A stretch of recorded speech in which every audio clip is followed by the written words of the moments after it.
आप सबको पता होगा कि मैं पिछले कुछ टाइम से सीरियल किलर सारे कवर कर रहा हूँ। दुनिया में जितने भी फेमस सीरियल किलर्स हुए उन सबको पकड़ूंगा एक एक करके। और आज का केस तो वैसे भी one of the most requested case है, टॉय बॉक्स किलर। जब मैंने इसका पहली बार नाम सुना तो मुझे लगा कि ये होगा कोई जो बच्चों के साथ कुछ करता होगा, चाइल्ड प्रेडेटर टाइप का होगा कुछ। नहीं, मैं गलत था।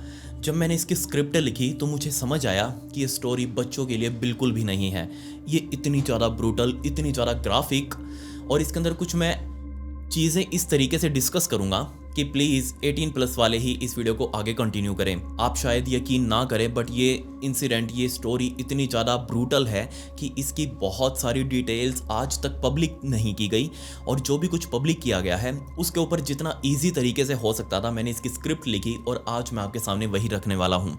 बट उससे पहले आपके सामने भी एक सीरियल किलर है जो आपके ऊपर कभी भी हमला कर सकता है, इसलिए आप अपने सेल्फ डिफेंस में इस लाइक बटन नाम के सीरियल किलर को दबा दें ताकि ये आपके ऊपर कोई भी हमला ना कर पाए। सब्सक्राइब बटन जो कि इसके साथ इसका पार्टनर इन क्राइम है उसको भी दबा दें। कमेंट्स में पिक में लिख दें, लेट्स डाइव इन।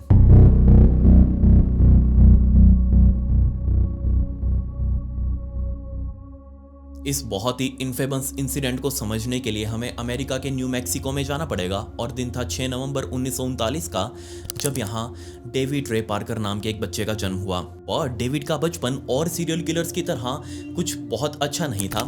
मैं कह सकता हूँ अच्छा ही नहीं था, बहुत गंदा, क्योंकि इसके पिता एक हैवी ब्रांडेड बेवड़े जिसने हर टाइम अपने परिवार को साइड में रखकर दारू की बोतल को पकड़ा और उसी दारू को पीकर वो अपने परिवार में मारपीट करता, ना सिर्फ अपनी पत्नी के साथ बल्कि डेविड जो कि उस टाइम तक सिर्फ 8-9 साल का ही था, और उसकी बड़ी बहन पैगी, इनको भी उसने नहीं छोड़ा। और इसी वजह से परेशान होकर मजबूरन डेविड की मां ने अपने पति से तलाक ले लिया। उस टाइम पर डेविड की उम्र सिर्फ 10 साल की थी, जिसके बाद डेविड की मां अपने दोनों बच्चों को लेकर अपने माता पिता के पास शिफ्ट हो चुकी थी। लेकिन ये जो नए घर के अंदर डेविड और उसका परिवार शिफ्ट हुआ था, ये भी कुछ खास अलग नहीं। यहाँ सिर्फ दारू ही नहीं थी, बाकी सब कुछ सेम था, क्योंकि डेविड के नाना एक कट्टर क्रिश्चियन, वो घर के अंदर हर तरीके के अपने रूल्स मनवा थे जो भी उन्होंने खुद बना रखे थे, और उसके अलावा अगर कोई भी कुछ और करने की सोचता तो उसका रिमांड होना पक्का था। इसलिए डेविड का पूरा परिवार अब एक स्ट्रिक्ट रूल्स वाले घर के अंदर बंद कर रह चुका था। लेकिन अब क्योंकि उसके पिता उनसे अलग रह रहे थे, मतलब कि डेविड के पिता जो अपनी पत्नी से तलाक ले चुके थे वो अलग रहते थे, लेकिन महीने में 1-2 बार वो इस घर में अपने बच्चों से मिलने के लिए आते, डेविड से मिलने के लिए आते, पैगी से मिलने के लिए आते, डेविड की बड़ी बहन पैगी। अब आम तौर पर कोई भी पिता अपने बच्चों से मिलने के लिए आता है 10-12 साल के बच्चों से, तो वो उनके लिए खिलौने ले आएगा, खाने पीने की चीज़ें ले आएगा, बुक्स वगैरह ले आएगा। लेकिन डेविड के पिता भी आते हुए बुक्स तो लेकर आते थे, लेकिन वो कोई नॉर्मल बुक्स नहीं थी, बल्कि वो थी पोर्नोग्राफिक मैगजीन्स, हर तरीके की चटपटी मैगजीन्स। वो मैगजीन्स ला लाकर उन्होंने डेविड को देनी शुरू करी। अब आप बस सोच कर देखिए, एक 10-12 साल का बच्चा जब वो पोर्नोग्राफिक मैगजीन्स को देखता होगा तो उसको अंदर से क्या फील होगा, उसकी मेंटली स्टेट के ऊपर क्या इफेक्ट पड़ेगा, इस बारे में उसके पिता ने बिल्कुल भी नहीं सोचा। और जब भी वो आते एक नई मैगजीन वो डेविड को देकर जाते, और डेविड उसको बड़े चाव के साथ पढ़ने लगा। और उससे बड़ी यहाँ दिक्कत ये थी कि डेविड की माँ भी ये वाला घर छोड़कर गायब हो चुकी थी। अपने दोनों बच्चों को नाना नानी के पास छोड़कर डेविड की माँ खुद गायब हो गई। और जब उसके पिता ये मिलने के लिए आते और वो पोर्नोग्राफिक मैगजीन्स लेकर आते, तो स्पेसिफिकली वो डेविड को BDSM कैटेगरी की मैगजीन्स देकर जाते।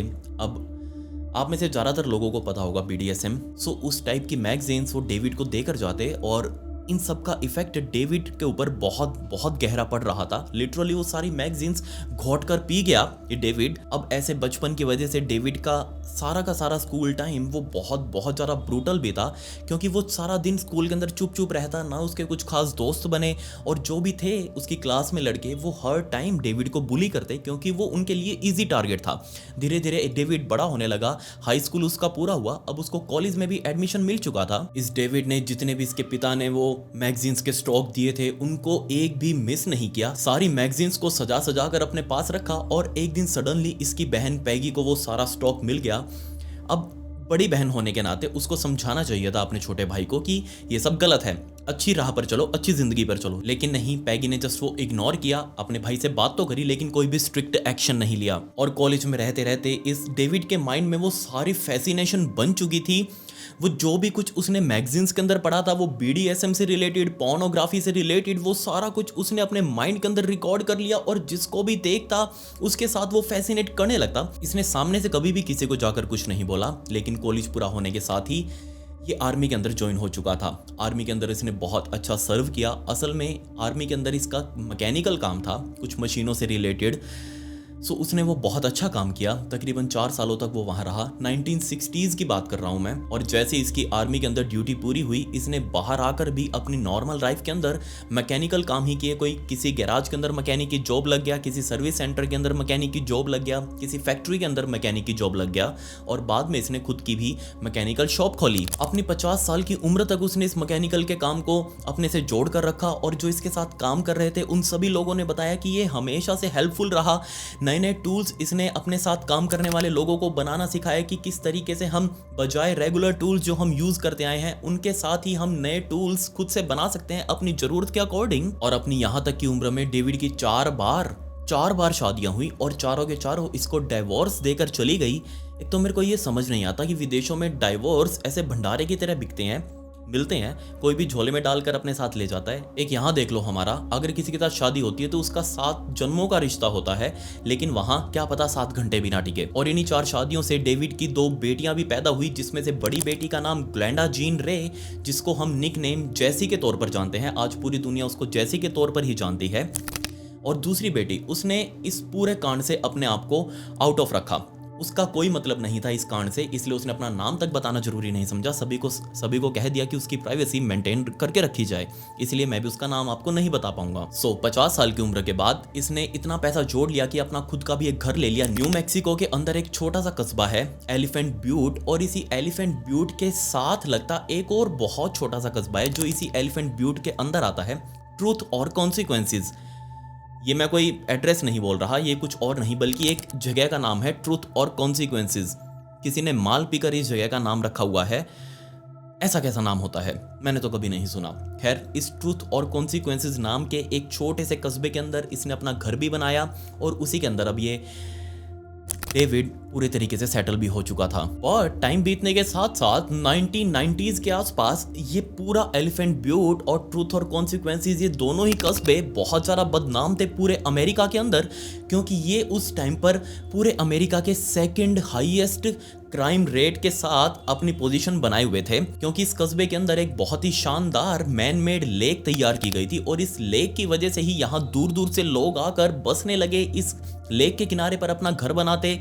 बट यहाँ जो घर बनाने वाले थे वो सारे के सारे या तो ड्रग एडिक्ट्स, या फिर वो प्रोस्टिट्यूशन के अंदर अपना काम धंधा चला रहे थे, या फिर वो सारा दिन नशे की तस्करी कर करके किसी तरीके से अपने आप को जिंदा करके रखे हुए थे। So fast forward to 1999। अब इससे पहले डेविड की लाइफ में क्या हुआ वो मैं आपको आगे बताऊंगा। बट 1999 का टाइम आ चुका था, 1999 का, और अब तक आते आते डेविड ने अपने पास अच्छा खासा पैसा जमा भी कर लिया था। अपने वही मैकेनिकल काम कर करके अच्छा खासा पैसा इसने जोड़ लिया। ट्रूथ और कॉन्सिक्वेंसेस के अंदर इसने अच्छा बड़ा सारा घर भी ले लिया और इसी घर के बाहर उसने एक अपना ट्रेलर भी रखा हुआ था। ट्रेलर ये जो ट्रक के पीछे बांधते हैं, वहाँ मोबाइल होम इनको बोला जाता है। मतलब कि आप इसको ट्रक के पीछे बांध कर कहीं भी ले जा सकते हैं। वो नहीं होते जो कंटेनर, उन कंटेनर्स के अंदर ही वो घर बना लेते हैं। और ऐसा ही एक छोटा सा कंटेनर वाला घर इसने अपने घर के बाहर खड़ा कर रखा था और इस कंटेनर को इसने अपने हिसाब से डिज़ाइन किया था। और अब तक आते आते ये डेविड अपने घर के अंदर अकेला नहीं रह रहा था, बल्कि इसके साथ इसकी गर्लफ्रेंड सिंडी वो इसको ज्वाइन कर चुकी थी। अब ये सिंडी एक अलग ही लेवल की बीमारी, जैसी जैसी फैंटेसीज इस डेविड की थी वैसी ही कुछ फैंटेसीज इस सिंडी ने भी अपने दिमाग के अंदर पाली हुई थी। अब एक तरफ डेविड मिला, एक तरफ सिंडी मिले, दोनों एक जैसे, और बात बन गई। यहाँ दोनों के माइंड में बहुत ही कुछ अलग चल रहा था जो आगे चलकर अब पूरी दुनिया के अंदर बहुत ज़्यादा इन्फेमस होने वाला था। सो बजाय इस घर के, मैं सिर्फ बात करूंगा इस कंटेनर की जो इसने प्रॉपर तरीके से तैयार किया था डेविड ने और सिंडी ने मिलकर।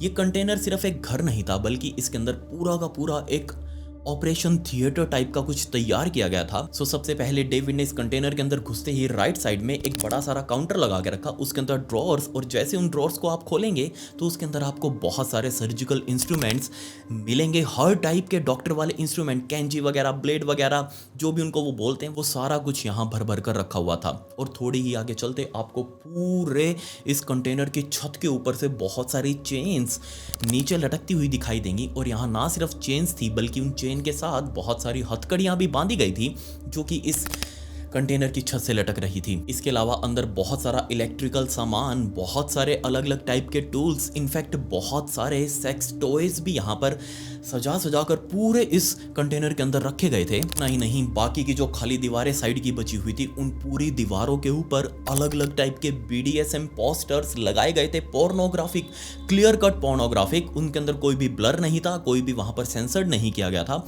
वहां सिर्फ और सिर्फ महिलाओं को किस तरीके से BDSM में टाई करके रखा गया था, बांध कर उनको रखा गया था, और इसी टाइप के पोस्टर पूरी दीवारों के ऊपर भरे हुए। इसके अलावा एक सबसे डरावनी चीज जो यहाँ पर इस कंटेनर के अंदर मिली और उसके बारे में आज तक लोग बातें करते हैं, और वो था एक डिल्डो। डिल्डो आप सभी को पता ही होगा, एक सेक्स टॉय ही है, और वो डिल्डो एक PVC पाइप के साथ बनाया गया था, काफ़ी मोटा सारा, काफ़ी लंबा सा। लेकिन ये मोटा और लंबे की वजह से मैं आपको नहीं बता रहा, बल्कि इस डिल्डो के बीच में बिल्कुल अंदर से कीले ठोक ठोक कर बाहर निकाले गई थी। पूरे चक्कर में एक चक्कर यहाँ कीलों का ऊपर बनाया गया और उनको बेंड करके ऊपर की तरफ खड़ा किया गया था। बस आप इमेजिन करके देखिएगा। वैसे तो मैं आपको रियल इमेज उसकी दिखा दूंगा, लेकिन फिर भी आपको थोड़ा सा समझाने के लिए, कॉन्टेक्स्ट देने के लिए, जो ऊपर वाला कीलों का चक्कर बनाया गया था उसको ऊपर की तरफ सारी कीले बेंड की गई थी, और उसके नीचे जो एंड हो रहा था जहाँ पर डिल्डो है, वहाँ डिल्डो के एंडिंग पर भी काफ़ी सारी कीलें लगाई गई थी और उनको भी बेंड करके खड़ा किया गया था। अब आप जो भी लोग वीडियोस देख रहे हैं उनमें से मोस्टलीज को पता होगा कि डिल्डो आखिर क्या होता है।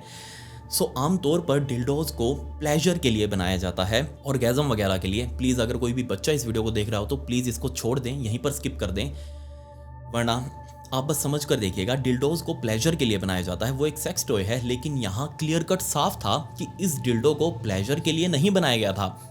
ये सिर्फ और सिर्फ किसी को दर्द देने के लिए बनाया गया था, किसी को उधेड़ने के लिए बनाया गया था। इसके अलावा कुछ बहुत सारी मसल एक्सपेंशन मशीन्स जिनके आगे बहुत बड़े बड़े कांटे लगे हुए थे, और उन कांटों के आगे चोंच को ऑब्वियसली किसी के अंदर घुसेड़ा जाता और बाद में वो मसल्स को एक्सपैंड कर देती अपने आप। अब आप बस सोच कर देखिए वहाँ क्या क्या कुछ था, और इनका यूज़ मैं आपको आगे बताऊंगा। इसके अलावा इस बाऊजी ने अपने लिए स्पेशल एक गायनोकोलॉजिस्ट वाली चेयर, आपने देखा होगा जो भी महिलाएं डॉक्टर्स के पास जाती हैं, गायनोकोलॉजिस्ट के पास, उनके लिए एक स्पेशली खास तरीके की चेयर होती है उनके पास, जिसके ऊपर वो मरीजों को ट्रीट करते हैं। और बिल्कुल वैसी ही चेयर इस डेविड ने अपने लिए खुद से बना रखी थी, गायनोकोलॉजिस्ट वाली। और इस चेयर के अंदर उसने अपने लिए खास तरीके के मॉडिफिकेशंस किए हुए थे। बहुत सारी मशीन्स, बहुत सारे औजार वगैरह इस मशीन से अटैच किए गए थे। और इस मशीन के बिल्कुल ऊपर जो छत थी इस कंटेनर की, उस छत के ऊपर एक बड़ा सारा शीशा लगाया गया था, ताकि कोई भी व्यक्ति इस गायनोकोलॉजिस्ट वाली चेयर के ऊपर लेटे तो वो अपने आप को ऊपर शीशे में देख सके कि आखिर उसके साथ क्या किया जा रहा है। सबसे ज़्यादा ब्रूटल चीज़ यहाँ पर मुझे लगी वो थी एक ग्रेवी बनाने की मशीन, एक अजीब सी ग्रेवी बनाने की मशीन।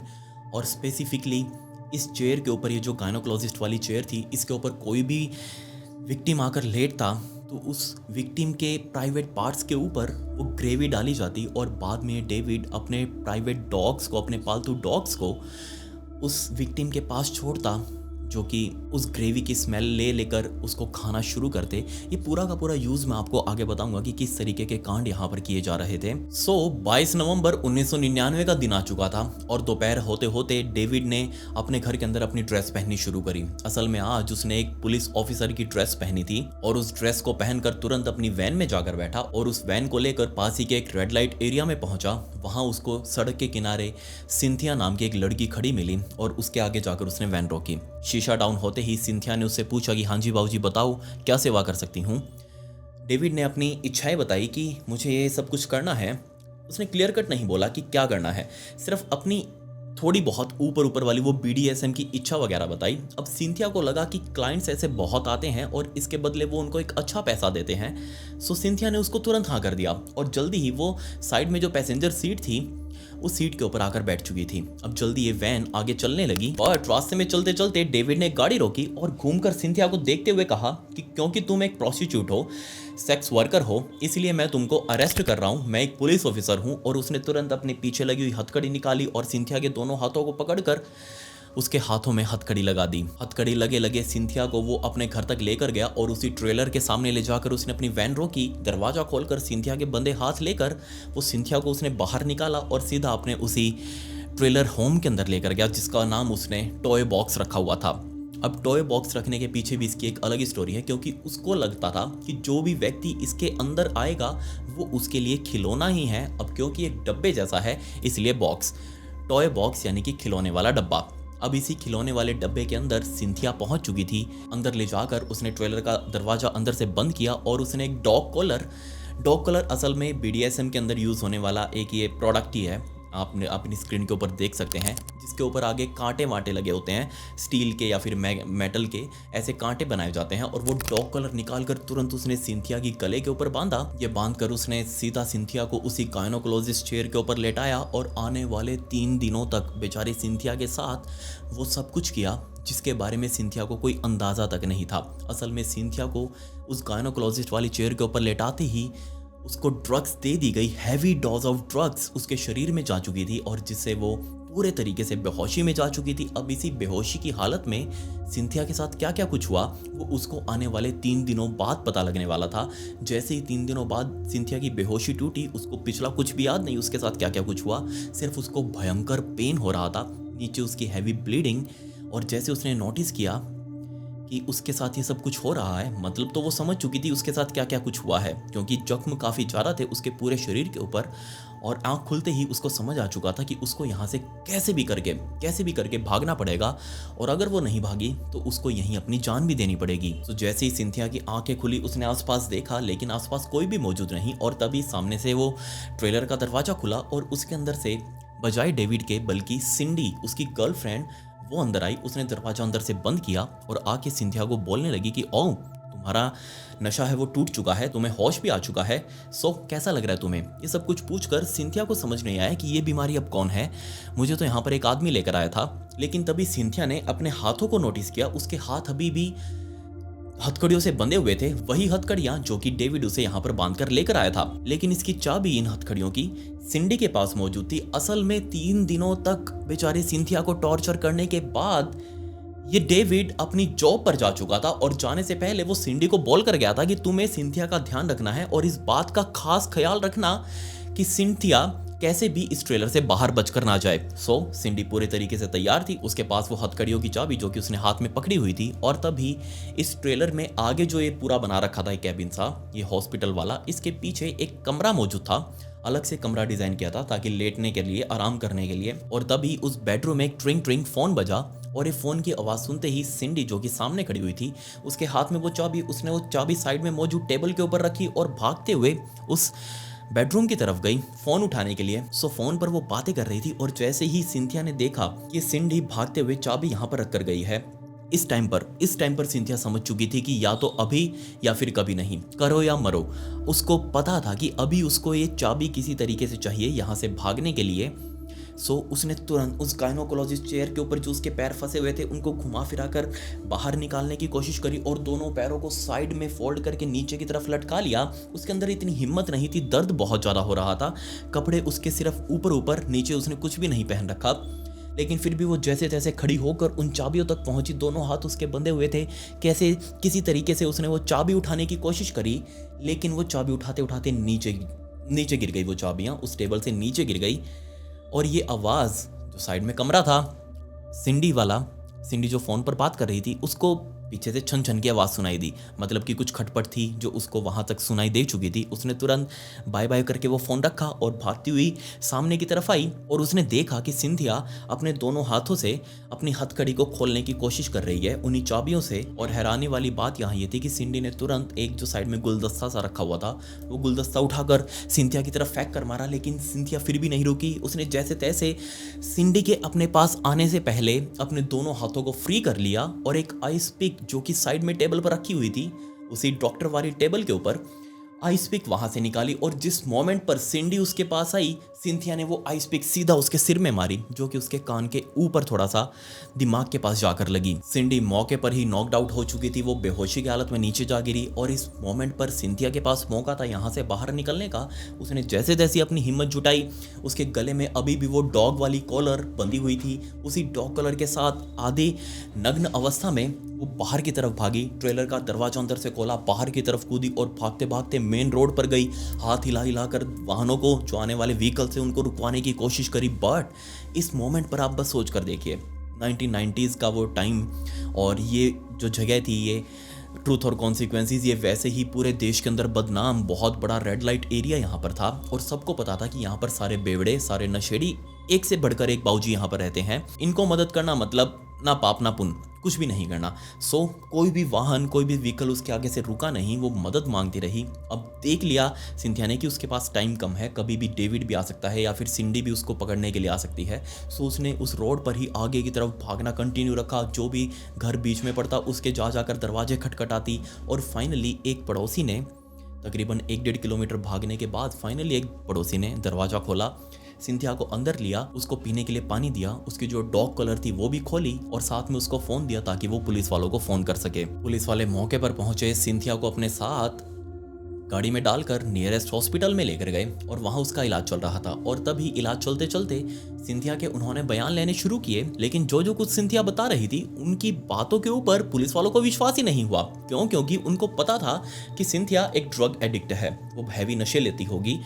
दूसरा, वो एक रेड लाइट एरिया में काम करती है, वो एक प्रोस्टिट्यूट है। सो इसकी बातों के ऊपर वैसे ही पुलिस वालों को विश्वास नहीं था। उन्होंने इग्नोर कर दिया कि नहीं नहीं नहीं, ऐसा कुछ नहीं है, बातें बना रही है, जस्ट इसका इलाज करो डॉक्टर साहब और इसको यहाँ से बाहर निकालो, ये बाकी अपने आप देख लेगी। बट जिस टाइम पर, जिस मोमेंट पर ये पुलिस वाले सिंथिया के बयान ले रहे थे, तभी इस हॉस्पिटल के कमरे के दरवाजे पर एक नॉक हुई, और यहाँ सामने एक लेडी खड़ी थी, और ये लेडी कोई और नहीं बल्कि सिंडी, जी हाँ, डेविड की गर्लफ्रेंड। वो सिंथिया का पीछा करते करते हॉस्पिटल तक पहुंच चुकी थी, और पुलिस वालों से भी वो नहीं डरी, वो तुरंत जाकर सिंथिया के पास खड़ी होगी। अब जैसे ही सिंथिया ने देखा कि सिंडी पुलिस वालों के बराबर में खड़ी है, सिंथिया ने चिल्लाना शुरू कर दिया कि हाँ, यही है जिसने मेरे साथ ये सब कुछ किया था, या फिर इसका जो बॉयफ्रेंड है, इन दोनों ने मिलकर मेरा ये हाल किया है। अब जैसे ही पुलिस वालों ने सिंडी की तरफ देखा, उसकी तरफ इशारा किया कि हाँ बता, क्या बीमारी है, यहाँ क्यों आई है? सिंडी ने बताया कि मैं तो सिंथिया से मिलने के लिए आई हूँ, ये तो मेरी दोस्त है। बट सिंथिया ने कहा कि नहीं, मैं इसकी दोस्त नहीं हूँ, बल्कि इसके बॉयफ्रेंड ने मेरा ये हाल किया है, आप प्लीज़ इससे पूछताछ करो। पुलिस वालों ने कहा ठीक है। पुलिस वालों ने सिंडी को अपने पास रखा, उससे पूछताछ करी हॉस्पिटल के अंदर ही, और सिंडी को लेकर सीधा उसके घर पहुंचे। सिंथिया ने बता दिया था पुलिस वालों को कि मेन घर के अंदर मत जाना, बट जो इसके पीछे एक ये जो ट्रेलर खड़ा हुआ है, इस ट्रेलर के अंदर जाना, यहीं आपको सारा माल मिलेगा। सो पुलिस वाले सीधा उस ट्रेलर के अंदर गए, और जैसे ही उन्होंने दरवाज़ा खोला इस ट्रेलर का, इसको देखते ही समझ चुके थे कि सिंथिया ने हॉस्पिटल के अंदर जो कुछ बताया वो बिल्कुल सच था, और अब एक बहुत बहुत बड़ा खुलासा ऐसा होने वाला था जिसके ऊपर पूरी दुनिया की नज़र जाने वाली थी। जैसे ही पुलिस वाले इस ट्रेलर के अंदर एंटर हुए, तो सबसे पहले इनको वही जो वॉलपेपर्स लगे हुए थे, सबसे पहले ध्यान उनकी तरफ ही गया। BDSM वाले वॉलपेपर्स, उनकी तरफ देखते ही ये पुलिस वाले समझ चुके थे कि ये तो एक अलग ही बीमारी के अंदर आ गए हैं, एक अलग ही भसड़ यहाँ पर मची हुई है। साथ ही इस ट्रेलर की दीवार के ऊपर एक सैटर्न से रिलेटेड पोस्टर लगाया गया था, जिसके ऊपर लिखा हुआ था सैटर्न्स डेन, जिसको देखते ही पुलिस वाले समझ चुके थे कि ये डेविड और इसके साथ जो इसकी गर्लफ्रेंड है सिंडी, ये दोनों सैटनिज्म को फॉलो कर रहे हैं। और इसी पोस्टर के नीचे एक बहुत ही महंगा सा कैमरा सेटअप करके लगाया गया था एक बड़े सारे ट्राइपॉड के ऊपर। और जब पुलिस वालों ने वो ट्राइपॉड से कैमरा निकाला और उसकी रिकॉर्डिंग चेक करने लगे, तो उसके अंदर सबसे लास्ट जो रिकॉर्डिंग थी वो थी सिंथिया की। जी हाँ, 3 दिनों तक जब सिंथिया यहाँ पर थी, उसको बांध कर रखा गया था, उसकी एक एक चीज रिकॉर्ड की गई। और वही रिकॉर्डिंग जब पुलिस वालों ने देखनी शुरू करी तो उनका दिल दहल गया कि ऐसा कुछ भी हो सकता है। इसके अलावा पुलिस वालों को इसी कैमकॉर्डर के जस्ट बराबर में एक बोर्ड लटका हुआ दिखाई दिया, जिसके ऊपर बहुत सारी डेट्स लिखी हुई थी। और ये सारी वो डेट्स थी जब एक एक महिला विक्टिम को इस ट्रेलर के अंदर लाया गया था, खींच कर, किडनैप कर करके, और उनके साथ वो सब कुछ किया गया। अब आप इसका अंदाजा लगा सकते हैं कि ये डेट 1993 से शुरू होकर 1998 तक चली। अब बीच में कितने सारे दर्जनों ऐसी विक्टिम्स इस ट्रेलर के अंदर आई थी जिन्होंने सच में एक्चुअल हाउस ऑफ हॉरर्स देखा। इसके अलावा बहुत सारी फोटोज प्रिंट कर करके इन दीवारों के ऊपर लगाई गई थी, स्पेशली विक्टिम्स की, जिनके अंदर उनको चैनों से बांध कर रखा गया था, बिल्कुल नग्न, उनके ऊपर एक भी कपड़ा नहीं। इसके अलावा उनके साथ टॉर्चर करते हुए की फोटोज, सच में जो भी उस फोटोज को देख रहा था वो छोटे दिल का तो नहीं होगा। इसके अलावा पुलिस वालों को एक कागज मिला जिसके ऊपर डेविड ने खुद से लिखा हुआ था कि जो भी विक्टिम्स वो अंदर लेकर आया था, उन्होंने अलग अलग तरीके की रिक्वेस्ट डेविड के सामने रखी, जैसे कि वो प्रेग्नेंट है, वो बीमार है, उनके अंदर एड्स है, ऐसी ऐसी कंडीशंस वहाँ रखी, उनके बच्चे हैं, उनकी फैमिली है, इसी तरीके की रिक्वेस्ट वो रखती ताकि वो डेविड उनको छोड़ दे। लेकिन डेविड ने वो सारी रिक्वेस्ट पहले ही लिख कर रखी हुई थी अपने कागज के ऊपर और वो सारी रिक्वेस्ट को नेग्लेक्ट कर देता। तो जैसे ही पुलिस वालों ने वो रिकॉर्डिंग देखनी शुरू करी, उसके अंदर लड़की उसी गायनोकोलॉजिस्ट वाली चेयर के ऊपर लेटी हुई थी, उसके हाथ पैर बंधे हुए थे और देखकर ही लग रहा था कि वो लड़की अपने होश के अंदर नहीं है, बिल्कुल भी उसको होश नहीं है, बार बार उसकी आंखें खुल रही हैं, अपने आप बंद हो रही हैं। उसको हेवीली ड्रग्स दी गई थी। बट इस क्लिप से जस्ट अगली वाली एक ऑडियो रिकॉर्डिंग थी और इस ऑडियो रिकॉर्डिंग को जैसे ही पुलिस वालों ने सुना, उनको कुछ समझ नहीं आया कि आखिर ये ऑडियो रिकॉर्डिंग है क्या, ये क्या बीमारी है, क्योंकि उसके अंदर कुछ भी वीडियो फुटेज नहीं थी, वो सिर्फ एक ऑडियो रिकॉर्डिंग थी जिसके अंदर डेविड खुद बोल रहा था। उसने खुद अपनी ऑडियो रिकॉर्डिंग वो रिकॉर्ड कर रखी थी 40 मिनटों की, वो आज भी यूट्यूब के ऊपर अवेलेबल है। मैं उसके बारे में आपको बस इतना बताऊंगा, वो असल में हिप्नोटाइज करने के लिए उसने खुद अपनी आवाज़ रिकॉर्ड कर रखी थी ताकि बार बार विक्टिम्स को उसको वही चीज़ें रिपीट ना करनी पड़े। उसने एक बार 40 मिनट की रिकॉर्डिंग कर दी, जैसे कोई विक्टिम अंदर आई, गायनोकोलॉजिस्ट चेयर के ऊपर उसको लेटाया, ड्रग्स दी और उसके साइड में वो ऑडियो रिकॉर्डिंग प्ले कर दी स्पीकर के अंदर। उसके अंदर वो सीधे तौर पर बोल रहा था कि वही सैटन है, वही इस दुनिया का रखवाला है, वही सब कुछ चलाता है और तुमको मेरी बात माननी पड़ेगी। वो पूरे तरीके से अपने विक्टिम्स को हिप्नोटाइज करने की कोशिश कर रहा था। उस रिकॉर्डिंग की एक सबसे खास लाइन जिसके अंदर उसने बोला हुआ था कि एक इंसान के शरीर के अंदर बहुत सारे छेद होते हैं, स्पेशली फीमेल्स के अंदर, और वो उन सभी छेदों को भर देगा। ये चीज़ जैसे ही जिसने भी सुनी, उनका अंदर से दिल कांप जाता है आज भी उस ऑडियो रिकॉर्डिंग को सुनकर। सो पुलिस वालों ने जब और भी फुटेजेस इस कैमरे की देखी तो उनको एक फुटेज बहुत ही अजीब सी लगी जो सबसे ज़्यादा ब्रूटल भी थी। असल में उस लड़की के ऊपर सारे हथियार यूज़ किए गए थे, लेकिन उसका फेस बिल्कुल भी क्लियर नहीं था। उसके फेस से वो पहचान में नहीं आ रही थी, ना ही उसका नाम कभी इस फुटेज के अंदर लिया गया था। उसके ऊपर सारे हथियार, जो वो डिल्डो बना रखा था कीलों वाला, वो भी यूज़ किया गया था पूरा अंदर प्लंज करके, और उसको बाहर जब निकाला तो सारी की सारी वो कीलें अंदर स्किन में जाकर फंस चुकी थी। अब आप अंदाज़ा लगा सकते हैं कि किस लेवल का यहाँ टॉर्चर किया जा रहा था।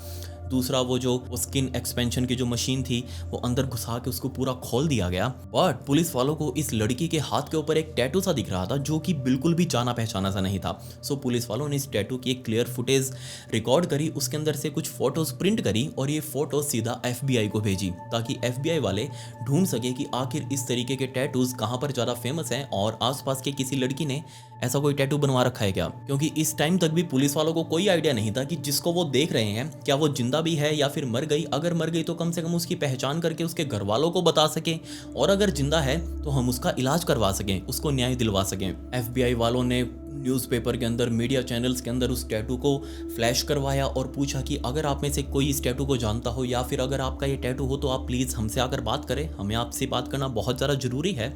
सो फाइनली तकरीबन 4 दिनों बाद कैली नाम की एक महिला जो कि उस टाइम पर कोलोराडो में रहा करती थी, वो सामने आई FBI के और बताया कि हाँ जी ये मेरा ही टैटू है, बताइए अब क्या बात करनी है। पुलिस वालों ने जब कैली को वो फुटेज दिखाई और उसके अंदर वो टैटू जब कैली ने देखा तो वो सारे फ्लैशबैक उसके माइंड में जा चुके थे, क्योंकि ये बात 3 साल से भी ज़्यादा पुरानी थी। जी हाँ, दिन था 24 जुलाई 1996 का। अब मैं आपको कैली वाली स्टोरी बता रहा हूँ कि कैली के साथ क्या हुआ। 24 जुलाई 1996 की दोपहर को कैली की अपने हस्बैंड के साथ काफ़ी अच्छी खासी लड़ाई हो गई और गुस्से गुस्से में उसने अपना सारा सामान पैक किया, अपने घर से बाहर निकली और शाम होते होते इस ट्रूथ और कॉन्सिक्वेंसेस में उस टाइम पर वो रहा करती थी।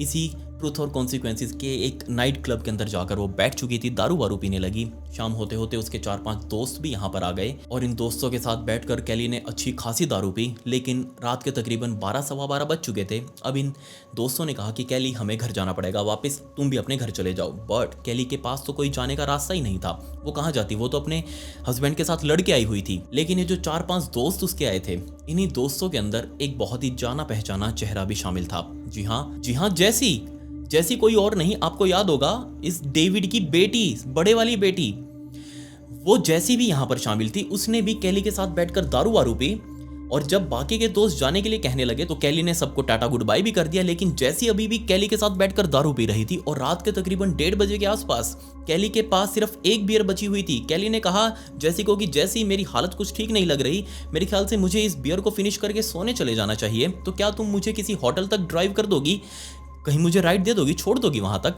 जैसी ने कहा कोई दिक्कत नहीं है, तुम आराम से फिनिश करो इसको और हम होटल चलते हैं। जैसे ही कैली ने वो दारू पी, असल में वो बियर की बोतल पहले ही इस जैसी ने ड्रग्ड कर दी थी, उसके अंदर कुछ नशीला मिला दिया था और ज़्यादा। और जैसे ही कैली ने वो दारू पी, तुरंत जैसी कैली को अपने साथ खुद की गाड़ी के अंदर लेकर गई और बजाय किसी होटल में ले जाने के वो कैली को सीधा अपने घर ले गई।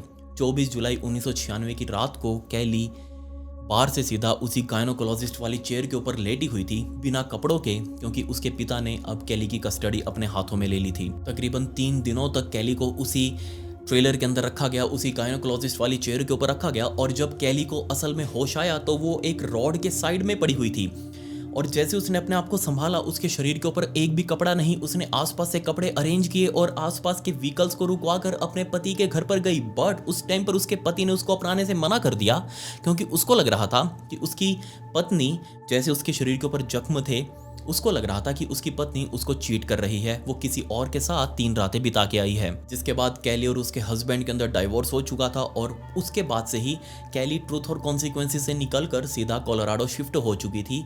लेकिन इन 3 सालों के अंदर कैली को बहुत भयंकर नाइटमेयर्स वो आने लगे जो कि उसकी रातों की नींद उड़ाकर रखे हुए थे। उसने पुलिस वालों को बताया कि जनाब 3 दिनों तक जब मैं वहां पर रही, मुझे याद नहीं मेरे साथ क्या क्या कुछ हुआ, लेकिन उसके बुरे बुरे सपने मेरे को रातों को सोने नहीं देते। कई बार मैं उनको देख के, उनको याद करके बहुत ज़्यादा डर जाती हूँ, उठकर बैठ जाती हूँ, रोने लग जाती हूँ, चिल्लाने लग जाती हूँ। और जब पुलिस वालों ने वो रिकॉर्डिंग, वो फुटेज दिखाई कैली को, तो उसके फ्लैशबैक में वो सारा कुछ वापस आने लगा कि उसके साथ ये सब कुछ हुआ था और इसी वजह से उसको ऐसे बुरे बुरे सपने आते थे। बस आप सोच कर देखिए, भगवान ना करे आपके साथ कभी कुछ थोड़ा सा भी गलत हुआ हो और आपको वो याद नहीं हो, लेकिन आपको ये पता है कि आपके साथ कुछ गलत हुआ है, आपको वो याद नहीं क्या हुआ है। और 3 साल बाद जब आप 3 साल उस चीज़ से सफ़र कर लें, वो ट्रॉमा आपके दिमाग में बैठ चुका हो और 3 साल बाद सडनली पुलिस वाले आपको वो फुटेज दिखा दे कि आपके साथ ये सब कुछ हुआ था, तो आपको कैसा फील होगा।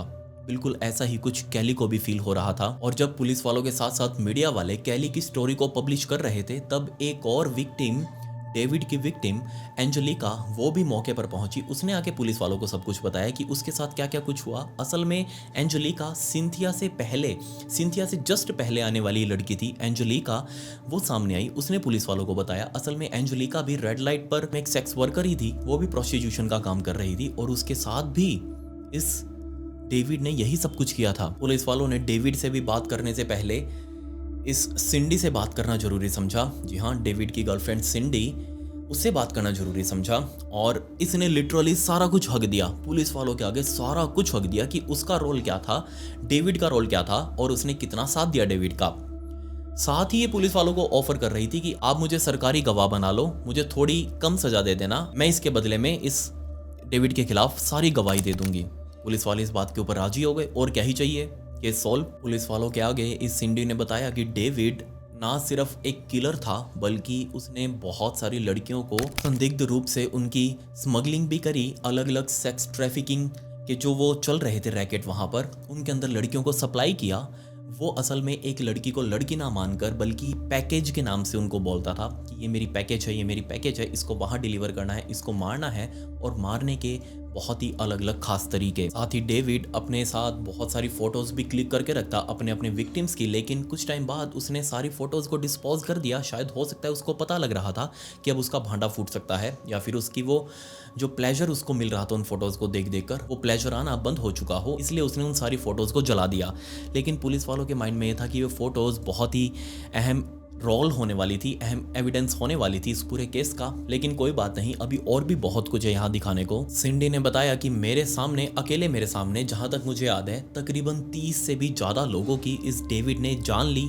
उनमें से 7 लोगों को उसने, जो लेक थी यहाँ पर इस पूरे टाउन के अंदर, ट्रूथ और कॉन्सिक्वेंसेस में, जो मैंने आपको बताया था जिसके पास आकर लोग अपना घर बना रहे थे, इस लेक के अंदर 7 बॉडीज को उसने डंप किया।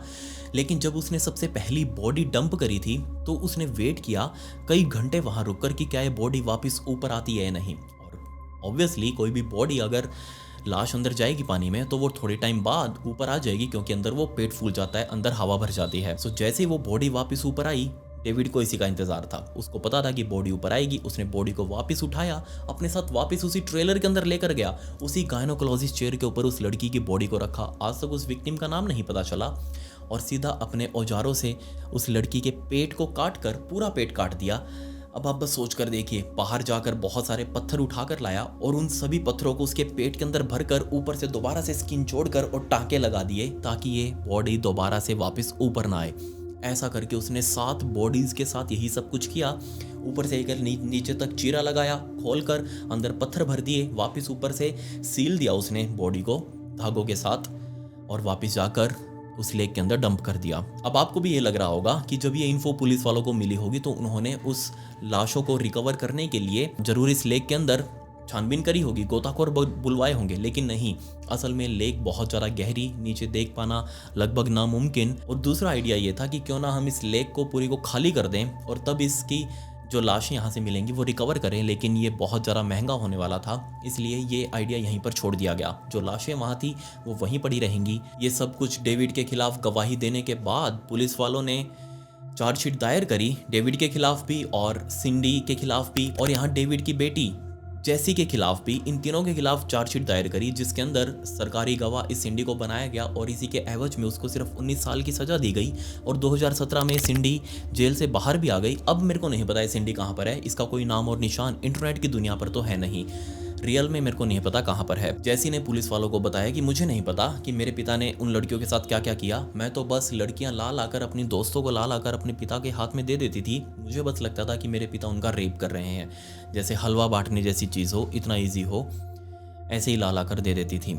लेकिन मुझे नहीं पता उनकी जान भी ली थी मेरे पिताजी ने। बट इस जैसी की विक्टिम तो कैली भी थी। कैली को उसने वो बियर में कुछ नशीली चीज़ मिला कर दी थी और बाद में अपने पिता के पास लाकर छोड़ दिया था। इसी का केस इस जैसी के ऊपर चला, लेकिन सिर्फ 2.5 साल ये जेल के अंदर रही और बाद में पैरोल के ऊपर बाहर आ चुकी थी और बाद में उसको जमानत भी मिल गई। सो फाइनली डेविड, जब उसको पहले दिन अरेस्ट किया गया तो वो पहले दिन से ही सब कुछ मना करता आया। मैंने कुछ नहीं किया, मैंने कुछ नहीं किया, मैंने जितनी भी लड़कियां बुलाई वो सारी की सारी प्रोस्टिट्यूट्स थी।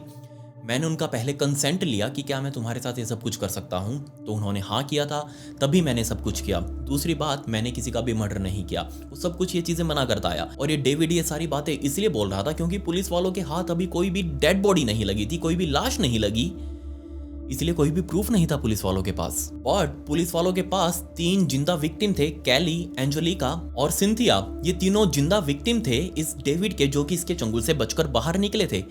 सैडली 2001 के अंदर एंजेलिका वो ड्रग्स की बहुत ज़्यादा एडिक्ट थी और उसकी ड्रग की ओवरडोज से जल्दी ही मौत हो गई। लेकिन फिर भी 3 अलग अलग ट्रायल्स इस डेविड के ऊपर चलाए गए, जिसके एवज में इस डेविड को 224 सालों की गैर जमानती सजा सुनाई गई। मतलब कि जब तक वो जिंदा रहेगा तब तक जेल में रहेगा। अनफॉर्मली इस डेविड ने पुलिस वालों को जेल के अंदर रहते हुए ये बताया था कि उसने तकरीबन 60 से भी ज़्यादा लेडीज़ का, 60 से भी ज़्यादा महिलाओं का कत्ल किया है और उनकी बॉडीज़ को मैंने दफनाया भी है एक अलग जगह पर। और जब पुलिस वालों को पता लगा कि बॉडीज़ हैं अभी भी कहीं ना कहीं दबी हुई हैं और उनको वो निकालने की ज़रूरत है बस, तो पुलिस वालों ने उसको राजी भी कर लिया कि हाँ प्लीज़ तो हमें वो बॉडीज़ दिखा कहाँ पर है, हम ट्राई करेंगे तेरी सज़ा को कम करवाने के लिए। बट इससे पहले कि डेविड पुलिस वालों को वो जगह दिखा पाता कि उसने वो सारी लाशें कहाँ दफन करी हैं, 28 मई 2002 के दिन एक सडन कार्डियक अरेस्ट आया इस डेविड को और इसकी भी मौत हो चुकी थी। 1999 में उस दिन सिंथिया उस चंगुल से बचकर सिंडी के सिर के ऊपर वो आइस पिक मारकर वहां से बचते बचाते बाहर ना निकलती तो टॉय बॉक्स किलर कभी हमारे सामने आता ही नहीं। उसका वो कंटिन्यू ऐसे ही चलता रहता, उसकी मौत हो जाती 2002 के अंदर, लेकिन कभी भी वो सामने नहीं आ पाता। सो ये सब कुछ शुरू हुआ था सिंथिया से। और सिंथिया की बातों को जब पुलिस वालों ने पहली बार सुना था तो उसके ऊपर विश्वास नहीं किया। अगर सिंडी उस दिन हॉस्पिटल में ना आती और सिंथिया इशारा ना करती कि इसी ने सब कुछ किया मेरे साथ, तो ये केस आज मैं आपको ना बता रहा होता। सो आप मुझे बताइए कि आपको इस सीरियल किलर के बारे में क्या कहना है। आपको इसके बारे में और भी बहुत सारी स्टोरीज दुनिया में फैली हुई हैं, बहुत सारी कॉन्स्पिरेसीज के आउटसाइड बनी हुई हैं। अगर आपको कुछ भी पता हो तो नीचे कमेंट्स में मुझे जरूर बताएं। और नेक्स्ट कौन से सीरियल किलर की स्टोरी आपको चाहिए उसके बारे में भी जल्दी से नीचे लिख दें। साथ ही इससे रिलेटेड कुछ फोटोज़ हैं टॉय बॉक्स रूम के अंदर की, जो कि मैंने पहले से ही ब्रॉडकास्ट चैनल के अंदर अपलोड कर दी हैं, सो आप वहाँ जाकर वो फ़ोटोज़ देख सकते हैं। वो बहुत ज़्यादा ब्रूटल हैं, यहाँ तो मैं नहीं दिखा सकता उनको। लिंक नीचे डिस्क्रिप्शन में है। ये मेरी इंस्टाग्राम आईडी, इसका लिंक आपको डिस्क्रिप्शन में भी मिल जाएगा। आपके हाथ से फॉलो बटन जरूर क्लिक हो जाना चाहिए। खैर, पिछली वीडियो का शाउट आउट हरी कृष्ण को and comment pick me to get a shout out in next video. मिलता है अगली वीडियो में। ये वीडियो देखने के लिए धन्यवाद।